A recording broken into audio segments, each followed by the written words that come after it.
Hello hi. మనం ప్రస్తుతానికి మహబూబాబాద్ జిల్లా జెడ్పీటీసీ గారితో ఉన్నాం. ప్రస్తుతానికి జెడ్పీటీసీగా ఉండి వాళ్ళ సతీమణి గారు ఎంత మేరకు అభివృద్ధి చేసిందో అతని ద్వారా అడిగి తెలుసుకునేందుకు ప్రయత్నం చేద్దాం. నమస్కారం సార్. నమస్కారం సార్. సార్, ఇక్కడ జిల్లా వ్యాప్తంగా మీ సతీమణి గారు జెడ్పీటీసీగా ఉండి ఎంత మేరకు అభివృద్ధి కార్యక్రమాలు చేసింది? తెలుగు టీవీ ప్రేక్షకులకు నమస్కారాలు. గత బీఆర్ఎస్ పార్టీలో మాకు గతంలో ఉన్నటువంటి పెద్దలు రెడ్డి నాయక్ గారు టికెట్ ఇవ్వడం, మేము జెడ్పీటీసీగా చిన్నగూడూరు మండలంలో గెలవడం జరిగింది. వారు కూడా మా యొక్క పనితనాన్ని చూసి ఇవ్వడం జరిగింది. ఆ జెడ్పీటీసీ పదవికి మేము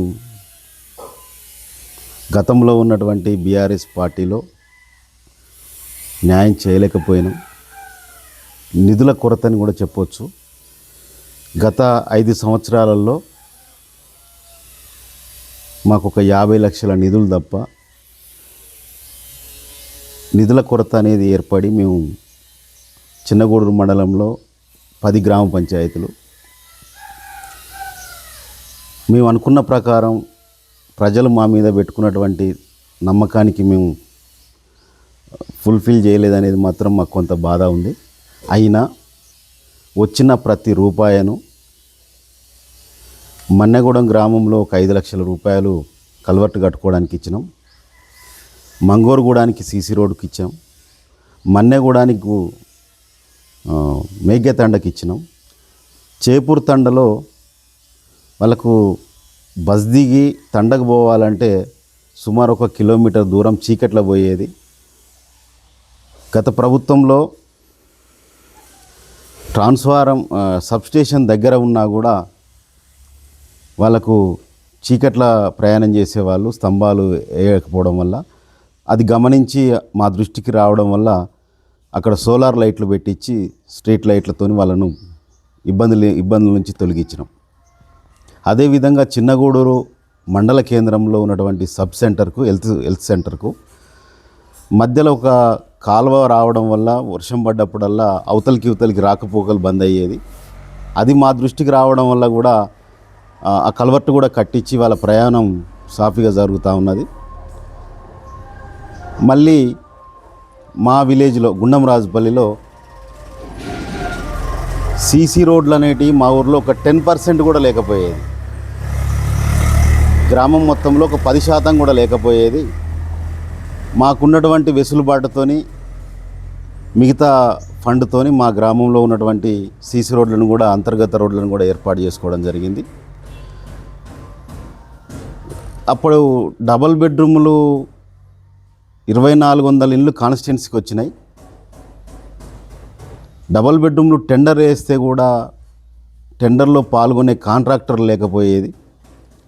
అయినా మా గ్రామం బాగుండాలి అనే ఉద్దేశంతో మాకు కాంట్రాక్టరు చేసే విధానం తెలియకపోయినా మా ఊరు బాగుండాలి, మా ఇండ్లు మా గ్రామ స్థితిగతులు మారాలని చెప్పేసి నేను ఇండ్లు కట్టడం కూడా జరిగింది.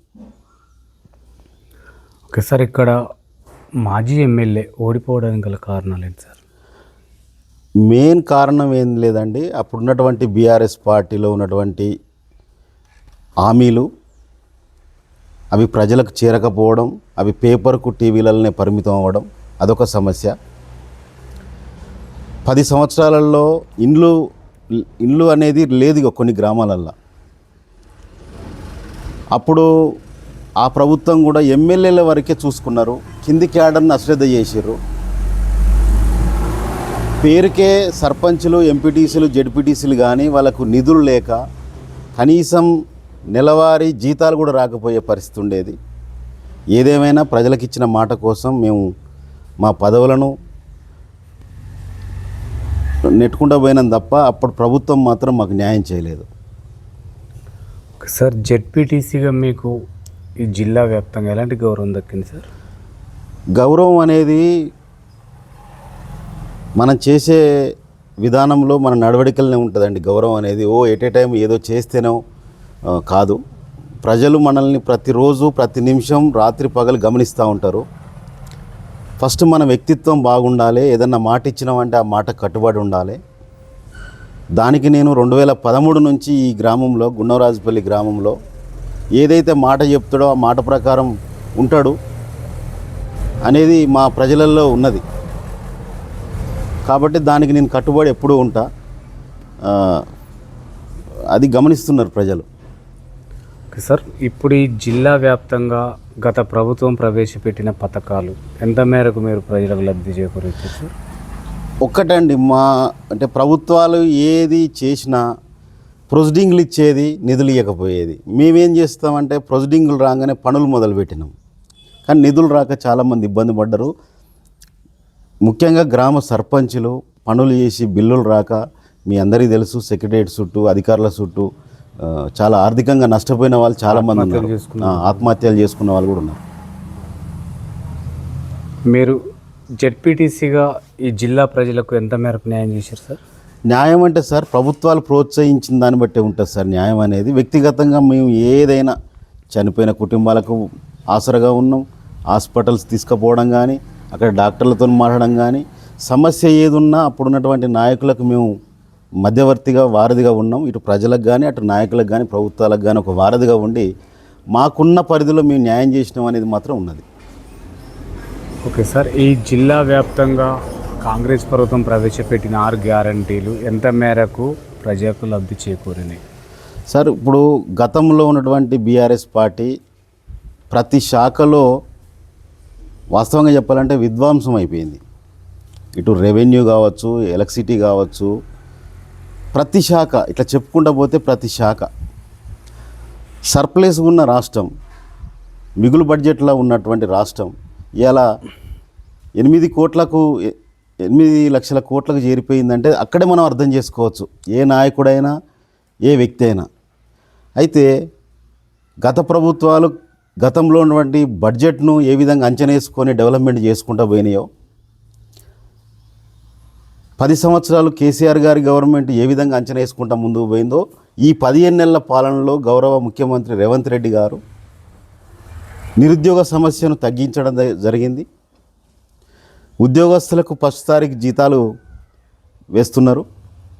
పెన్షన్దారులు కూడా గతంలో ఎప్పుడు పెన్షన్లు వస్తాయో ముసలమ్మలు నాయకుల చుట్టూ తిరిగేవాళ్ళు, ఇలా పరిస్థితి లేదు.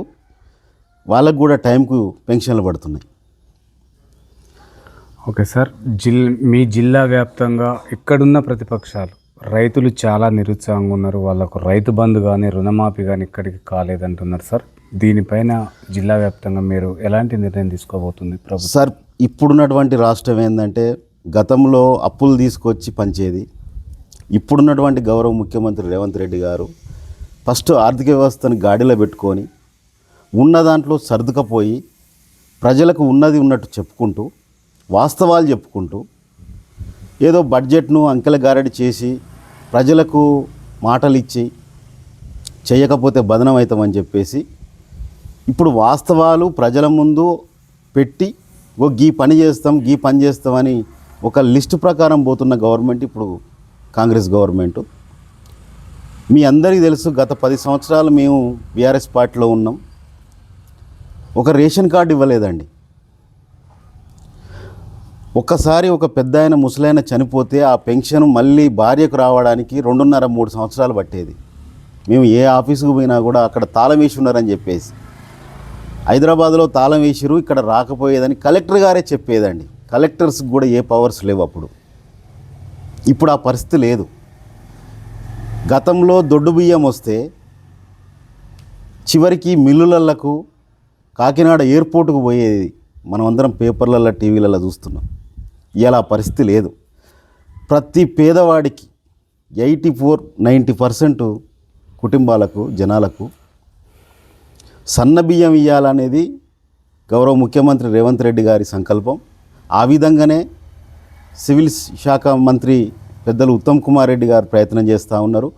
ముఖ్యంగా మా డోర్నకల్ నియోజకవర్గానికి గౌరవ ఎమ్మెల్యే రామచంద్ర నాయక్ గారు ఆ దిశగా అడుగులేస్తూ ఉన్నారు. మాకు కూడా ఆదేశాలు ఇచ్చారు, ప్రతి ఊర్లో ఈ విషయం చెప్పండి అని చెప్పేసి. సన్న బియ్యం ప్రతి కుటుంబానికి ప్రతి రేషన్ కార్డు ద్వారా ప్రతి వ్యక్తికి 6 కిలోల బియ్యం సన్న బియ్యం ఉచితంగా ఈ ఈ నెలల ప్రారంభిస్తున్నదండి. ఓకే సార్, ఈ జిల్లా ప్రజలు మిమ్ముల నమ్మి ఓట్లు వేసి ఒక జెడ్పీటీసీ స్థాయికి తీసుకొచ్చిన తర్వాత పార్టీని మోసం చేసి కాంగ్రెస్లోకి రావాల్సిన అవసరం ఏమొచ్చిందని అడుగుతున్నారు సార్. దీనికి మీరేం చెప్తారు? వాస్తవంగా ఇది మీరు మంచి క్వశ్చన్ వేసిర్రు. పార్టీని మేము మోసం చేయలేదు, మాలాంటి వాళ్ళను దూరం పెట్టుకున్నది బీఆర్ఎస్ పార్టీ. వాస్తవంగా చెప్పాలంటే ఎందుకు ఈ విషయం చెప్తున్నానంటే 2013లో నాకు రాజకీయ ఓనమాలు తెలియదు అసలు. 2013లో అప్పుడున్నటువంటి నాయకుడు గౌరవ రెడ్డి నాయక్ గారు నాకు రాజకీయ గురువు అని నేను చాలాసార్లు చెప్పడం జరిగింది. వారే నాకు కాంగ్రెస్ కండువా కప్పిరు. ఆ రోజు నేను ఒక శిష్యునిగా నిబద్ధతతో పనిచేసే వ్యక్తిని. నేను ఇటు ప్రజలకు అటు వారికి కాంగ్రెస్ పార్టీకి అప్పుడు నేను ఒక వారధిగా పనిచేసిన, కానీ వారు నన్ను సరైన మార్గంలో తీసుకుపోలేదు. నేను పనిచేసుకుంటూ పోయినా నన్ను గమనించలేకపోయాడు. అదొకటి. నాకు పార్టీ కంటే జెండా కంటే ముఖ్యం నా పని విధానం నాకు కావాలండి. ఫస్ట్ నన్ను నమ్మాలి, నా ప్రజలు నమ్మారు. ముఖ్యంగా నా గుండంరాజుపల్లి ప్రజలకు నేను ఏం చేసినా తక్కువనేనండి. నేను ఏ జెండా పట్టుకొని ఈ జెండా అంటే ఆ జెండాకు ఓటేసిరండి నా మీద నమ్మకంతో. అంటే జెండాలంటే 10 జెండాలు మారవలేదు. నేను ఫస్ట్ మేము కాంగ్రెస్ పార్టీలో జాయిన్ అయినాం. అంతకుముందు గతంలో ఏ పార్టీలో లేను. కానీ పెద్దలు రెడ్డి నాయక్ గారు సీనియర్ నాయకులు వారు టీఆర్ఎస్ పార్టీలోకి పోయినప్పుడు వారెంబడి పోయినాం. ఆ తర్వాత ఎమ్మెల్యే ఎలక్షన్లకు కూడా మేము మనస్ఫూర్తిగా పనిచేసినామండి. మేము పార్టీని మోసం చేయలే, మా గ్రామస్తులు మోసం చేయలే. మేము టీఆర్ఎస్ పార్టీకే బీఆర్ఎస్ పార్టీకే గౌరవ రెడ్డి నాయక్ గారికే మేము పనిచేసినాం. మేము మోసం చేయలే. బాజాప్తా చెప్పి మా ప్రజలకు చెప్పి ఇక్కడ ఇట్లా ఉంది అని చెప్పేసి ఆ తరుణంలో నన్ను గౌరవించి తీసుకుపోయారండి కాంగ్రెస్ పార్టీలకు. ఒక ముఖ్యమంత్రి గారి ఇంటికి పోయి కండవ కప్పుకున్నానంటే నా పనితనం నా వ్యక్తిత్వం తెలిసే తీసుకుపోయారు తప్ప నేను పోలేదండి. ఈ విషయం మా గ్రామస్తులకు మనస్ఫూర్తిగా తెలుసు. ఓకే సార్, మీరు అప్పుడు అధికారం పార్టీలో ఉండి మీ జిల్లా వ్యాప్తంగా ఎంతమందికి డబుల్ బెడ్రూమ్లు ఇవ్వగలిగారు సార్? సార్ మాకు జిల్లా వ్యాప్తంగా ఉండదు, ఓన్లీ చిన్నగూడూరు మండలం వరకే మా పరిధి. అప్పుడు మీకు ఆ విషయం చెప్తున్నాం. 2014లో ప్రతి కాన్స్టిట్యున్సీకి 2400 ఇళ్ళు అప్పుడున్నటువంటి ప్రభుత్వం కేసీఆర్ గారు అలాట్ చేసారు. 2014లో టెండర్లు వేస్తేనే ఎవ్వరూ టెండర్లో పార్టిసిపేట్ చేయలేదు. వాస్తవంగా 5,04,000 దాని రేటు. అప్పుడున్నటువంటి ఎవరు రాకపోవడం వల్ల అక్కడక్కడ కొంతగా ఓన్లీ డోర్నకల్ కాన్స్టిట్యున్సీలనే కొంత వర్క్ అయింది తప్ప మిగతా కాన్స్టిట్యున్సీలల్లో మిగతా మండలాలల్లో కొన్ని బునాదుల మీద వదిలిపెట్టిపోయారు, కొన్ని పిల్లర్ల మీద వదిలిపెట్టిపోయారు, కొన్ని స్లాబుల మీద వదిలిపెట్టిపోయారు. కాంట్రాక్టర్లకు సరిగా బిల్లులు ఇవ్వక పట్టించుకోక, ఒకవేళ కట్టి ఉన్నా కూడా ఉదాహరణ చిన్నగూడూరు గ్రామం మండల హెడ్ క్వార్టర్లో 80 ఇండ్లు ఒక కాడ కట్టిర్రు. అవి డిస్పాచ్ చేయలేని పరిస్థితి. అక్కడ కరెంటు లేదు, నీళ్లు లేవు. మరిపడ లోకల్లో కూడా 3-4 ప్లేస్లలో డబుల్ బెడ్రూమ్లు కట్టడం జరిగింది. ప్రభుత్వం కొన్ని డబ్బులు వెచ్చించి కట్టించినా కూడా అప్పుడున్నటువంటి పాలకులు దాంట్లో కొన్ని ఫెసిలిటీస్ ఇవ్వక, కరెంటు నీళ్ళే ఇవ్వక ఇవాళ అన్ని దుర్వినియోగం అయిపోయినాయి. గవర్నమెంట్ సొమ్ము నీళ్ళ పాలైపోయింది. పాలకుల నిర్లక్ష్యం అని కూడా చెప్పొచ్చు. ఓకే సార్, గతంలో ఉన్న ప్రభుత్వం ప్రవేశపెట్టిన పథకాలే పేర్లు మార్చి మళ్ళీ అవే పథకాలను కంటిన్యూ చేస్తున్నారు. అవి కూడా రైతు బీమా లాంటి పథకాలు డుమ్మా కొడుతున్నారని చెప్పేసి ఇక్కడున్న ప్రతిపక్షాలు కానీ ప్రజలు కానీ అంటున్నారు సార్. దీనికి మీరు ఏమంటారు సార్? గౌరవ ముఖ్యమంత్రి రేవంత్ రెడ్డి గారు ఒక మాట నిన్న అసెంబ్లీలో కూడా చెప్పారు. మేము పథకాల పేర్లు మార్చే ఉద్దేశం మాకు లేదు. ప్రతిపక్ష నాయకుడు ఎవరున్నా, ఎమ్మెల్యే ఉన్నా, ప్రతిపక్ష నాయకుడు కేసీఆర్ గారు వారి అనుభవంతో మాకు ఏ సలహా సూచనలు ఇచ్చినా కూడా దాన్ని పాటిస్తామని చెప్తా ఉన్నాడు. ముఖ్యంగా మనం అర్థం చేసుకోవాల్సింది ఏంటంటే గతంలో కంటే కూడా ఈరోజు ఒక స్కీమ్ ఎక్కువనే ఉన్నది. గత ప్రభుత్వాన్ని మేము చూసినాం, ఇప్పుడు 15 నెలల నుంచి చూసుకుంటూ వస్తూ ఉన్నాం. ఒక స్కీమ్ ఎక్కువనే ఉన్నది. గతంలో 24 గంటల కరెంటు వ్యవసాయ భూములకు ఉంటే ఇలా ఇండ్లలో 200 యూనిట్ల కరెంట్ వస్తూ ఉన్నది. ఇలా మహిళలకు సిలిండరు మీద సబ్సిడీ వస్తూ ఉన్నది. ఒకప్పుడు రైతు బంధు రైతులకే ఇష్టోళ్ళు, ఇవాళ కూలీ వాళ్ళకు కూడా ఇందిరమ్మ ఆత్మీయ భరోసా కింద వాళ్ళకు కూడా ఈ 2-3 రోజుల్లో కూడా పడుతున్నాయి. మీకు ఏ స్కీము కూడా ఆగలేదండి. 2000 పెన్షన్ వస్తూ ఉన్నది, 4000 పెన్షన్ వస్తూ ఉన్నది, రేషన్ బియ్యం వస్తూ ఉన్నాయి, కరెంటు మంచిగా వస్తున్నది, నాణ్యతతో వస్తూ ఉన్నది. ఎక్కడ ఆగిందో చెప్పండి. గత పాలకులు చేసిన స్కీములు కానీ వాళ్ళు చేసిన నిర్ణయాలు కానీ ఎక్కడ కూడా ఇది లేదు. కాకపోతే గతంలో చేసినటువంటి ధరణి పేరు మీద ఏ విధంగా ఇబ్బందులు పడ్డారో రైతులు, ఆ రైతుల్ని ఆ ఇబ్బందుల నుంచి తొలగించడానికే ఇవాళ భూభారతి అనే చట్టం తీసుకొచ్చారు. మాకు సంపూర్ణమైన విశ్వాసం ఉన్నది. ఆ కొన్ని వేల మంది రైతులు ఆఫీసుల చుట్టూ తిరిగి చివరికి ఎంఆర్ఓల మీద కిరోసిన్ పోసిన సందర్భాలు ఉన్నాయి. ఆత్మహత్యలు చేసుకొని మందు డబ్బాలు పట్టుకొని ఆఫీసుల చుట్టూ తిరిగిన సందర్భాలు చాలా ఉన్నాయి. అవన్నీ కూడా ఈ భూభారతి చట్టంతో వాళ్ళకు వెసులుబాటు దొరుకుతుంది. ఇది మేము మనస్ఫూర్తిగా చెప్పగలుగుతాం. ఓకే సార్, ఇక్కడ పెళ్ళిళ్ళు చేసుకున్న నూతన దంపతులు తులం బంగారం అడుగుతున్నారు సార్. వాళ్ళకు ప్రజలు అడుగుతున్నారు, వాళ్ళు కూడా అడుగుతున్నారు సార్. వాళ్ళకు మీ ప్రభుత్వం ఏం చెప్తుంది సార్? ఒక్కటి మాత్రం చెప్తున్నాం, మన తెలంగాణ రాష్ట్రం మిగులు బడ్జెట్లో ఉన్నటువంటి రాష్ట్రాన్ని ఇవాళ అధోగతి పాలు చేసినటువంటి గత ప్రభుత్వం దాంట్లో నుంచి తేరుకోవాలి. ఫస్ట్ హామీలు ఇచ్చిన మాట వాస్తవం అయితే తులం బంగారం అనేదే మీరు చెప్తా ఉన్నారు, కానీ ఆ ₹1,00,000 ఏదైతే పైచీలుకున్నదో అది కంటిన్యూషన్ నడుస్తూ ఉన్నది. ఎప్పుడు ఆ స్కీమ్ ఆగలేదు. ఆ స్కీమ్ను ఆపినప్పుడు మీరు ఈ కాంగ్రెస్ గవర్నమెంట్ను మనం తప్పుపట్టాలి. అయితే తులం బంగారం అనేది మాత్రం రేవంత్ రెడ్డి గారు కాంగ్రెస్ ప్రభుత్వం మేనిఫెస్టోలో పెట్టడం జరిగింది. వారు కూడా ఏమంటున్నారు, ఒక్కొక్క స్కీమును మేము చేసుకుంటూ పోతున్నాం, అది కూడా చేస్తామని చెప్తున్నారు. ఓకే సార్, ఇక్కడున్న మహిళలు మాత్రం 6 గ్యారంటీలు ఒకటైన ఉచిత బస్సు అది ఉద్యోగస్తులకే పరిమితం అయిపోయింది. నిజంగా పేదింటి మహిళ ఎవరు కూడా దాన్ని ఉపయోగించుకుంటలేరు అంటున్నారు సార్. ఈ పథకంలో మార్పులు చేర్పులు సార్ ఇవాళ మనం ప్రజలను మభ్య పెట్టాల్సిన పని లేదు. సగటు వ్యక్తి ప్రతి ఒక్కరి చేతుల సెల్ ఫోన్ ఉన్నది. ఒకప్పుడు ముఖ్యమంత్రి మాట్లాడినా, ఎమ్మెల్యేలు మాట్లాడినా, నాయకుడు మాట్లాడినా కొన్ని రోజుల పాడి వాళ్ళకు సమాచారం అందకపోయేది. ఇలా అసెంబ్లీలో మాట్లాడిన మాటలు కావచ్చు, ఎమ్మెల్యేలు మాట్లాడిన మాటలు కావచ్చు, చివరికి కేంద్రంలో మోడీ గారు మాట్లాడిన మాటలు కావచ్చు, ఇవాళ వ్యవసాయ పనులు చేసుకుంటూ కూలినాలు చేసుకుంటూ కూడా వినే పరిస్థితి ఉన్నది. ఇవాళ పబ్లిక్ను మనం ఎక్కడ కూడా మభ్యపెట్టే అవసరం లేదు.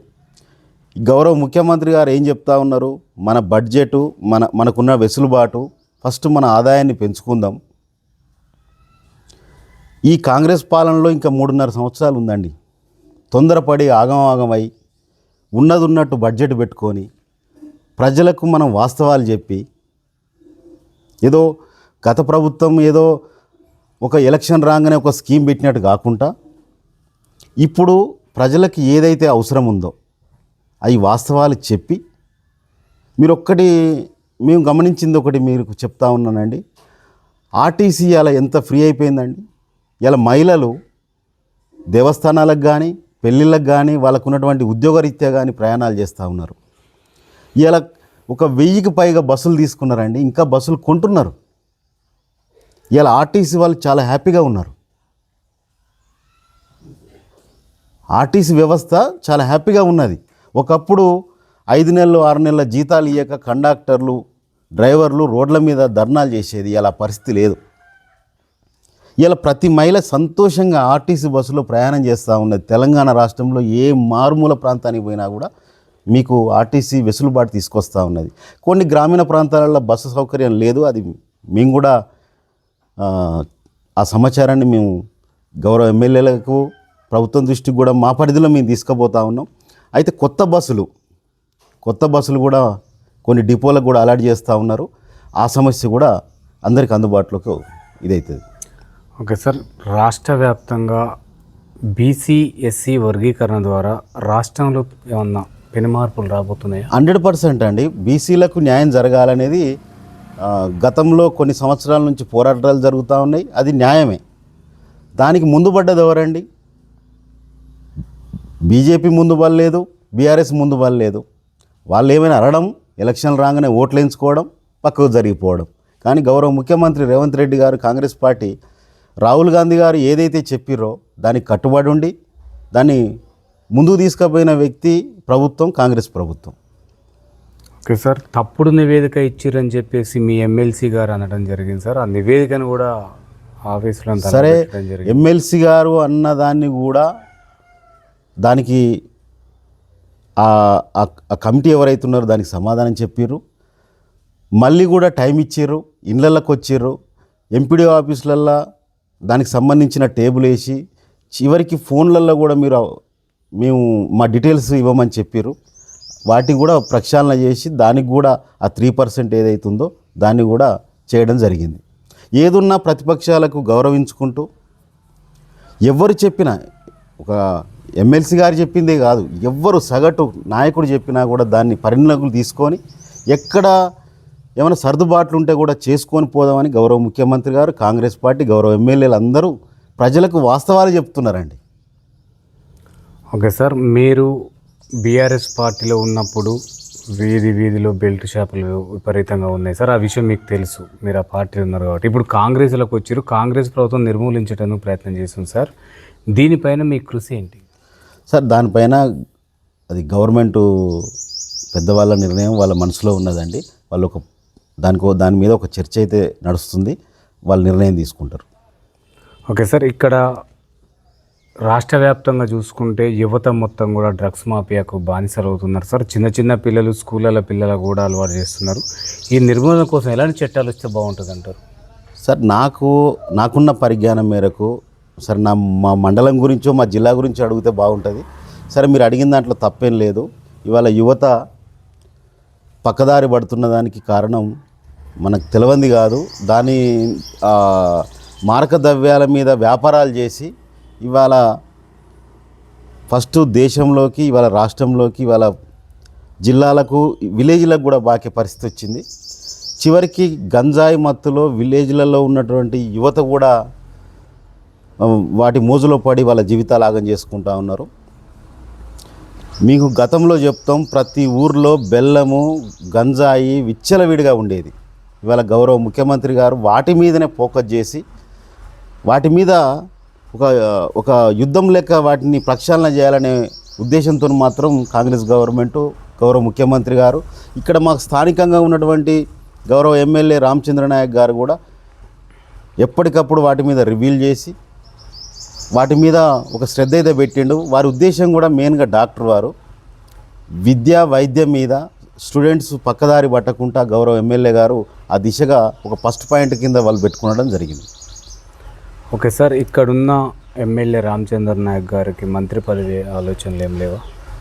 వారి ఆలోచన కాదండి, వారు పని చేసుకుంటూ పోతున్నారు. మా ఆలోచన మాత్రం గౌరవ ఎమ్మెల్యే రామచంద్ర నాయక్ గారికి ఒక గిరిజన బిడ్డ కాబట్టి, ప్లస్ మా జిల్లాలో మంత్రి పదవి లేదు కాబట్టి వారికి ఇవ్వడం అనేది మాకు చాలా అవసరం. మా ప్రాంతము ముఖ్యంగా గిరిజన ప్రాంతం, వెనుకబడ్డ ప్రాంతం. గత పాలకుల నిర్లక్ష్యం వల్ల చాలా వెనుకబడిపోయింది. చాలా అంటే చాలా వెనుకబడిపోయింది. కొన్ని కాన్స్టిట్యున్సీలు స్వయంగా చూస్తే, మా కాన్స్టిట్యున్సీ చూస్తే చాలా వెనుకబడింది. విద్య విషయంలో కానీ, వైద్యం విషయంలో కానీ కొంత వెనుకబడ్డ మాట వాస్తవం. అయితే ఆ దిశగా మాత్రం గౌరవ ఎమ్మెల్యే గారు చేస్తున్నారు. ఓకే సార్, ఇప్పుడు రాష్ట్ర వ్యాప్తంగా జెడ్పీటీసీలు కానీ, ఎంపీటీసీలు అన్ని పదవులు ముగిసి కూడా సంవత్సరాలు దాటినాయి సార్. సర్పంచ్ పదవులు ఈ స్పెషల్ ఆఫీసర్లు పెట్టిన తర్వాత అభివృద్ధి మొత్తం కుంటుపడటం జరుగుతుంది. కేంద్ర నిధులు కూడా ఎక్కడెక్కడ ఆగిపోవడం జరిగింది సార్. ఎక్కడ జాప్యం జరుగుతుంది? ఈ ఎన్నికలు ఎప్పుడు నిర్వహిస్తారు సార్? మీరు అడిగిన దాంట్లో వాస్తవం ఉన్నది. ఇది ప్రజలకు తెలుసు, పాలకులకు కూడా తెలుసు ఈ సమస్య ఉందనేది. వాస్తవంగా ఒక స్కీమ్ పెట్టిన తర్వాత ఒక సర్పంచో, ఎంపీటీసో, జడ్పీటీసో ఒక వ్యవస్థ ఉంటేనే, కింద ఉంటేనే అవి సాఫీగా జరుగుతూ ఉంటాయి. ఇవి గౌరవ ముఖ్యమంత్రి గారి దృష్టిలో కూడా ఉంది. కానీ ఎన్నో సంవత్సరాల నుంచి పేరుకపోయి పెండింగ్ పడి బీసీ కులగణన కానీ వాళ్ళకు జరిగే ఈ రాజకీయంగా కానీ ఆర్థికంగా కానీ ఆ వెసులుబాటు గురించి కానీ ఇటు ఎస్సీ వర్గీకరణ గురించి కానీ ముందు పెట్టుకోవడం జరిగింది. వాటి మీద ఒక క్లారిటీ వచ్చిన తర్వాత ఈ ఎలక్షన్లకు పోవడం జరుగుతుంది. 100% మా చిన్నగూడూరు మండలం 10 ప్లస్ ఇంకొక గ్రామ పంచాయతీ అయింది. అన్నీ కూడా కాంగ్రెస్ పార్టీ కైవసం చేసుకుంటుంది.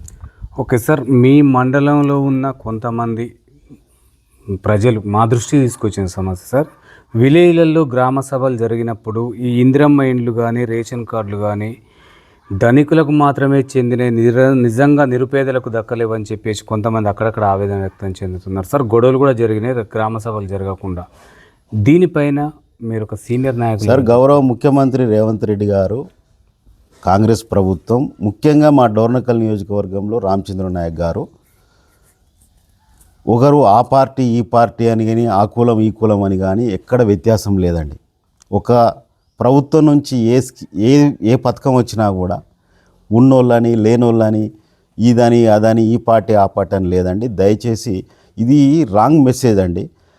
ప్రజాపాలన పేరులనే ఉందండి, ప్రజల పాలన. కాంగ్రెస్ ప్రభుత్వం ఏదైతే ఆ ప్రజాపాలన అనే ఆ పదముల్ని వ్యత్యాసం లేదండి. ఇక అందరికీ పాలన అనేది ఒకటి పెట్టిర్రు. ముఖ్యంగా గ్రామాలలో ఒక టెంట్ వేసి ప్రజల్ని పిలుచుకొని మీ సమస్యలు చెప్పండి అని ఒక దరఖాస్తు ఇచ్చి ఒక పేపర్ ఇచ్చి రాసేయండి అన్న గవర్నమెంటు కాంగ్రెస్ గవర్నమెంటేనండి. ఇంతవరకు అట్లా జరగలేదు. ప్రతిదీ వాళ్ళకు ఉన్నటువంటి సమస్య, అప్లికేషన్లో ఇల్లు కావాలన్నా, పెన్షన్లు కావాలన్నా, రేషన్ కార్డు కావాలన్నా, భూ సమస్యలు ఉన్నాయా, అన్నీ ప్రతి ఒక్క వాళ్ళ ఉన్నటువంటి సమస్యల్ని ముందే ప్రభుత్వం అంచనా వేసి ఒక అప్లికేషన్ ఇవ్వడం జరిగింది, ఒక దరఖాస్తు ఇవ్వడం జరిగింది. పాలకులని, ప్రభుత్వాన్ని గ్రామాలకు, వాడకు, ఇంటికి తీసుకొచ్చింది. గతంలో ఆ పరిస్థితి లేదండి. ఒక సామాన్యుడు ఏ ఆఫీసుకు పోయి ఎక్కడ పని చేసుకోవాలనో తెలియకపోయేది, ఏ నాయకుని పట్టుకోవాలనో అర్థం కాకపోయేది. కానీ ఇప్పుడు ఆ పరిస్థితి కాదు. ఒక పేపర్ పరంగా, దరఖాస్తు పరంగా ఒక టెంట్ వేసి గ్రామస్తులను పిలుచుకొని మీ సమస్య ఏందో చెప్పండి అన్న ప్రభుత్వం కాంగ్రెస్ ప్రభుత్వం. ముఖ్యంగా ఇల్లు కావాలన్న వాళ్ళకు, పెన్షన్లు కావాలన్న వాళ్ళకు, రేషన్ కార్డు కావాలన్న వాళ్ళకు అందరికీ మళ్ళీ ఇంటింటికి వచ్చి, దీంట్లో మధ్యలో నాయకులకు ఇంకా వారికి సంబంధం లేదండి. ప్రత్యేకంగా ఆ ప్రజాపాలనకు సంబంధించిన ఇన్ఛార్జీలు ఉన్నారు, అది ప్రభుత్వ ఎంప్లాయీసే ఉన్నారు. వాళ్ళే స్వయంగా ఇంటికి వచ్చి వాళ్ళకి న్యాయం చేయడం జరుగుతూ ఉంది. ఇప్పుడు ప్రజాపాలనలో దరఖాస్తు పెట్టుకున్న ప్రతి ఇంటి వ్యక్తిని కలిసి ఆ ఇంటి యొక్క స్థితిగతులను చూసి వారికి ఇప్పుడు ఇండ్లు కూడా అలాట్ చేయడం జరుగుతూ ఉందండి. ఇందిరమ్మ ఇండ్లు ప్రతి గ్రామంలో కట్టాలని, అది కూడా గత పాలకులు చేసిన తప్పులు కాకుండా, గతంలో ఇండ్లు కడతామని చెప్పేసి టెండర్లను పిలిస్తే ఎవరు రాకపోవడం అనేది కాకుండా, ఇవాళ లబ్ధిదారుని ఎంపిక చేయడం, ఆ లబ్ధిదారుడు బేస్మెంట్ కట్టుకోగానే ఒక ఫోటో, అధికారి వచ్చి ఒక ఫోటో తీసిన మరుక్షణమే ఆ లబ్ధిదారుని ఖాతాలో 1 లక్ష రూపాయలు వేసే గవర్నమెంటు కాంగ్రెస్ గవర్నమెంట్. అది మేము ప్రజలకు కూడా వాస్తవాలు చెప్తా ఉన్నాం. ఇవాళ గతంలో కట్టిన కాంట్రాక్టర్లు 2 సంవత్సరాలు 3 సంవత్సరాల నుంచి కూడా బిల్లుల కోసం సెక్రటేరియట్ చుట్టూ తిరుగుతూ ఉన్నారు. గతంలో ఉన్నటువంటి సర్పంచులు, 10 సంవత్సరాలు చేసిన సర్పంచులు కాళ్ళు ఏళ్ళు పట్టుకొని చాలామంది ఆత్మహత్యలు చేసుకున్నారు. ఇవాళ ఆ పరిస్థితి లేదండి. పైసలు అక్కడ అకౌంట్లో వేసే పనులు చేయమంటున్నది గవర్నమెంటు, రేవంత్ రెడ్డి గారి గవర్నమెంట్. కానీ గతంలో అట్లా కాదండి. ప్రొసీడింగ్లే ఇచ్చారు, పనులు చేసినాక బిల్లులు రాకపోయేది. అప్పటికి ఇప్పటికి వ్యత్యాసం అదేనండి. ఇలా ఇందిరమ్మ ఇండ్లు అండి, 3500 ఇండ్లు డోర్నకల్ కాన్స్టిట్యున్సీలో ఆల్రెడీ ప్రొసీడింగ్లు వచ్చినాయి, కట్టుకోమంటున్నారు. మీరు కట్టుకోగానే మేము డబ్బులు ఇస్తామని చెప్తా ఉన్నారు. గౌరవ ఎమ్మెల్యే రామచంద్ర నాయక్ గారు కూడా ఆ ఇండ్లు కట్టించడానికి అధికారులను అప్రమత్తం చేస్తూ ఉన్నాడు, నాయకులను అప్రమత్తం చేస్తూ ఉన్నాడు. ప్రతి ఊరిలో ఫౌండేషన్ వేయడానికి కూడా కార్యాచరణ మొదలవుతుంది. ఆ దిశగా అడుగులు పడుతున్నాయండి. ఓకే సార్, ప్రజలు బాగా మా దృష్టి తీసుకొచ్చిన సమస్య సార్ ఇది. ప్రజాప్రతినిధులుగా గెలిచిన తర్వాత ప్రజల్ని వదిలేసి ఎక్కడో పోయి పిల్లల చదువుల కోసం అక్కడ ఉండి అమ్మాసకు పుణ్యానికి వచ్చి అభివృద్ధికి కుంటుపడుతుంది సార్ గ్రామాలు. రెండోది చూసుకుంటే మహిళలు గెలిచిన దగ్గర వాళ్ళ హస్బెండ్లు పరిపాలించడం కూడా జరిగింది సార్ గత ప్రభుత్వంలో. ఈ ప్రభుత్వంలో కూడా అది రిపీట్ అవుతుంది అంటారా సార్? అక్కడ హస్బెండ్ వైఫ్ అనేది కాదండి, వాస్తవంగా అక్కడ అట్లాంటివి ఏం జరగవు. అది ఎవరైతే పదవిలో ఉంటారో జంటు కానీ లేడు కానీ ఆ పదవికి వారే ఆ సీటుకు అర్హులు. అయితే ఏదైనా సమస్య వచ్చినప్పుడు ఒక వ్యక్తిగతంగా ఒక మనసున్న నాయకులు ఎవరైనా కావచ్చు, పనిచేయవచ్చు. సమస్య వచ్చింది, ఇప్పుడు మీరు దయచేసి మా ఇంటికి వచ్చారు, మేడం లేకపోయినా కూడా నా పరిధిలో నేను సాయం చేయడానికి మేము ముందుంటాం. ఆ విషయాన్ని ప్రతిదీ కోఆర్డినేషన్తోనే ముందుగా పోతుంది తప్ప అల్టిమేట్గా జనాలకు కావాల్సింది ఏంటంటే ప్రభుత్వం నుంచి ఏ స్కీమ్ ఏ పథకం వచ్చినా కూడా దుర్వినియోగం చేయకుండా ప్రజలకు చేరితే దానికి న్యాయం చేసేదే పదవి అండి. పదవి అంటే ఏంటంటే ప్రజలకు వాస్తవాలు చెప్పి వచ్చిన రూపాయిని సద్వినియోగం చేసి ఆ డెవలప్మెంట్లో చూపిస్తే చాలండి. అట్లా మేము పనిచేసుకుంటూ పోయినాం. ఇక విమర్శకులు ఉంటారండి, దాదాపు ఆ దేవునికి కూడా 100 మార్కులు పడవు. ఇలా గౌరవ ముఖ్యమంత్రి రేవంత్ రెడ్డి గారు 15 నెలల నుంచి ఒకరోజు కూడా సెలవు తీసుకోలేదు. ఇక మీకు డోర్నకల్ కాన్స్టిట్యున్సీలో మా ఎమ్మెల్యే రామచంద్ర నాయక్ గారు ఉన్నారు. వారు బేసిక్గా డాక్టర్. వారు ఎక్కడ ప్రాక్టీస్ చేసుకున్నా 20 లక్షలు 30 లక్షలు వస్తాయి. కానీ అహర్నిశలు ఈ కాన్స్టిట్యున్సీ కోసం, ఈ నియోజకవర్గం కోసం గత 10-15 సంవత్సరాలు వారు అబ్జర్వేషన్ చేసిర్రు. ఎక్కడైతే వెనుకబడ్డదో వాళ్ళు రాజకీయంగా వాళ్ళు అన్ని అబ్జర్వ్ చేసుకుంటూ వచ్చారు. వారికి ఉన్నటువంటి ఆలోచనలు ఈ నియోజకవర్గంలో ఎక్కువ గిరిజన ప్రాంతం కాబట్టి ఇక్కడ న్యాయం చేయాలని చెప్పేసి వారు అహర్నిశలు కష్టపడుతున్నారు. వారు ఎక్కడ ఉన్నా, ఏ నాయకుడు ఎక్కడ ఉన్నా కాన్స్టిట్యున్సీ అభివృద్ధి అనేది ఒక మైండ్లో ఫిక్స్ అయిన తర్వాత అక్కడే ఉండాలని ఏం లేదండి. ఎక్కడ ఉన్నా ఈ నియోజకవర్గ బాగు కోసమే ఉంటారు తప్ప వాళ్ళ స్వలాభం కోసమో లేకుంటే అనేది కాదు. ముఖ్యంగా మా డోర్నకల్ నియోజకవర్గంలో మాత్రం ఆ పరిస్థితి లేదు ఇప్పుడు. ఓకే సార్, ఈ గిరిజన ప్రాంతం ఉన్న ఈ నియోజకవర్గంలో మొత్తం కూడా విద్యా వైద్యం మీరు అప్పుడు అధికార పార్టీలో ఉన్నప్పుడు ఏ విధంగా అందింది, ఇప్పుడు ఎట్లా అందుతుంది సార్? అప్పుడు అధికార పార్టీలో ఉన్నప్పుడు అంటే మేము కొన్ని వాస్తవాలు మేము పాలకుల దృష్టికి తీసుకుపోయినాం.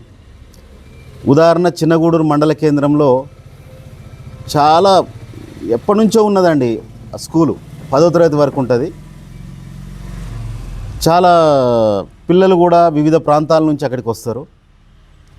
మండల హెడ్ క్వార్టరు అక్కడ ఒక అటెండర్ లేకుండా పోయిందండి. గత ప్రభుత్వం కేసీఆర్ గారి గవర్నమెంట్లో ప్రభుత్వ పాఠశాలల్లో ఒక అటెండర్ను కూడా తీసేసిరండి.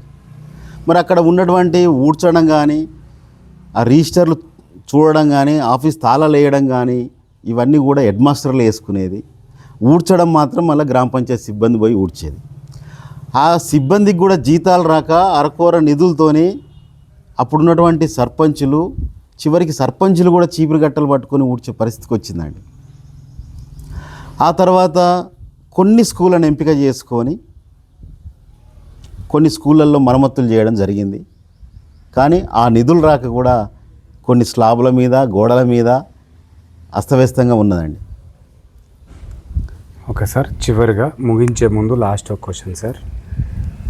ఎన్నికలను ఉద్దేశించి మీరు ఈ ప్రజలకు ఏం చెప్పదలుచుకున్నారు సార్? ఎందుకంటే ఎలాంటి నాయకుడిని ఎన్నుకుంటే గ్రామాల నేను ప్రజలకు, ముఖ్యంగా మా చిన్నగూడూరు మండల ప్రజలకు నేను వాస్తవం చెప్పేది ఏంటంటే, దయచేసి గవర్నమెంట్ అనేది కూడా, ప్రభుత్వం అనేది కూడా మన కుటుంబం లాంటిదే. మన కుటుంబంలో ఒక 5,000 రూపాయలు ఇచ్చి కుటుంబాన్ని నడపండి అంటే ఏ విధమైన ఆలోచనలు ఉంటాయో ప్రభుత్వంది కూడా అదే విధంగా ఉంటుంది. ఒక ప్రభుత్వ నిర్ణయాలు ప్రజలకు మంచి చేయడానికే ఉంటాయి. ఆ మంచి మార్గంలో పోతున్నటువంటి ప్రభుత్వం గౌరవ ముఖ్యమంత్రి రేవంత్ రెడ్డి గారి ప్రభుత్వం.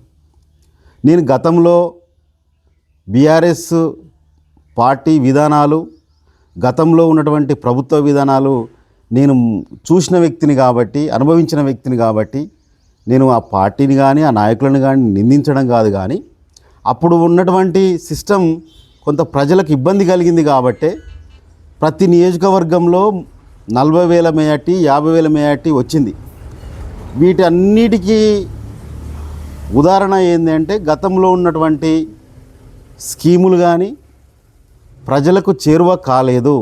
ఓన్లీ ఎలక్షన్లప్పుడే పథకాలు పెట్టడం, 3 ఎకరాల భూమి అనడం, కొంతమందికి ఒక అక్కడక్కడ ఇవ్వడం, దళిత బంధు అనడం, ఒక ఊరిలో ఇవ్వడం, మిగతా వాళ్ళను ఇచ్చేయడం, ఇట్లా కొన్ని చేసి బీసీ బంధు అనడం, ఊరికో 2-3 ఇవ్వడం, మిగతా వాళ్ళను మభ్యపెట్టడం, ఈ విధంగా గత పాలకులు చేసి వాస్తవంగా మాలాంటి సిన్సియర్గా ఉన్న నాయకులను కూడా గ్రామాలలో ఇబ్బంది పెట్టడం జరిగింది. ఏంది, గుండవరాజుపల్లి గ్రామంలో 31 మంది బీసీ బంధుకు అప్లై చేసుకున్నారు. బీసీ బంధుకు అప్లై చేసుకున్న 31 మందికి ఎలిజిబుల్ ఉందా లేదా చూసి వాళ్ళకి ఇస్తే మాలాంటి వాళ్ళం మేము బదనం కాము. 2, 3 చివరికి ఎలక్షన్ల ముందట ఒక 7 ఇచ్చి మిగతా వాళ్ళకి ఇవ్వకపోవడం వల్ల మేము మాలాంటి వాళ్ళం మేము ఊర్లలో బదనం అయ్యే పరిస్థితి ఉన్నది.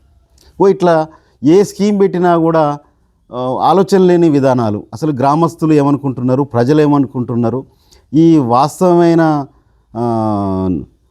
పథకాలు ఏంటి అనేది కూడా ఎవరు అడగలేదండి. దళిత బంధు ఎవరు అడగలే, బీసీ బంధు ఎవరు అడగలే, ఈ గొర్రెలు ఈ బర్రెలు ఎవరు అడగలేదు. అడగని ఏమో ఇవ్వడం అవి నిరుపయోగం. వాస్తవంగా గొర్రెల పథకం అని పెట్టిండు, అవి ఎక్కడికో అనంతపురం పోయి తెచ్చుకోవాలి, అక్కడికి కూడా మళ్ళీ యాదవ సోదరులే పోయి తెచ్చుకోవాలి. అక్కడికి పోతే పట్టించుకుంటూ ఉండడు, ఆడ మేత లేక సరిగా లేక ఆడ చేతులు మారేది. ఇగో నాకు 30 గొర్రెలు వచ్చినాయంటే ఇగో నీకు డబ్బులు ఇస్తా అని చెప్పేసి అట్లా ప్రతిదీ ఒక అస్తవ్యస్తమండి.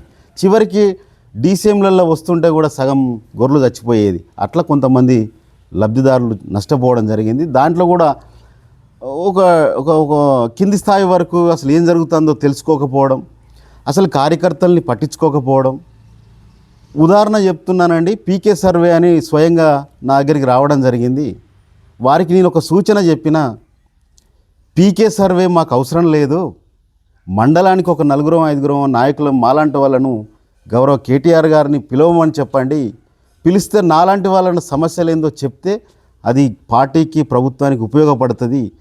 పీకే కంటే ఎక్కువ సర్వే చేసిన వాళ్ళం, అనుభవించేటోళ్ళం, ఈ పార్టీని భుజానేసుకొని తిరిగేటోళ్ళం మేమున్నాం, మమ్మల్ని పెట్టుకోండి అని కూడా వారికి ఒక సూచన ఇవ్వడం జరిగింది. వారు మమ్మల్ని పిలవలేదు. వాళ్ళకి అప్పుడు ఆ విధంగా ఉండేది. అప్పుడు ఒక కింది క్యాడర్ అంటే కూడా లెక్కలేని తనం ఇవాళ అనుభవిస్తున్నారు. వాళ్ళు అట్లనే ప్రతిపక్షంలో ఉండాలని కోరుకుంటున్నాం. Okay sir, thank you. చూస్తూనే ఉండండి మీ తెలుగు టీవీ.